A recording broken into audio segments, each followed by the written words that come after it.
আপনারা দেখেছেন যে অনেক হুজুর এবছর পহেলা বৈশাখ পালন করেছে। এ ব্যাপারে শরিয়ার বক্তব্য কি, আসলে ইসলাম এগুলো অনুমোদন করে কিনা? আপনার কথার সাথে আমি একমত।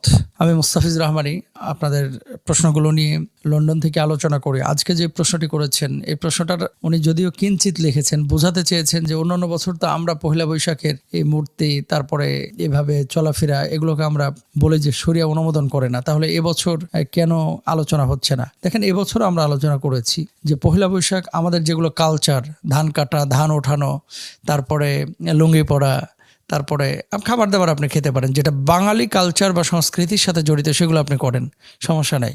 কিন্তু যেগুলো ইসলাম অনুমোদন করে না বা শরিয়ার সাথে সাংঘর্ষিক, সেগুলো আপনি বর্জন করেন। পহেলা বৈশাখে অন্যান্য বছর আমরা দেখেছি যে দাড়ি টুপিওয়ালা যারা ছিলেন, ইসলামিক আইডল অথবা ইসলামী আন্দোলনের কর্মী অথবা ইসলামিক জীবন ধারায় যারা চলাফেরা করতেন, এদেরকে রাজাকারের ট্যাগ দিয়ে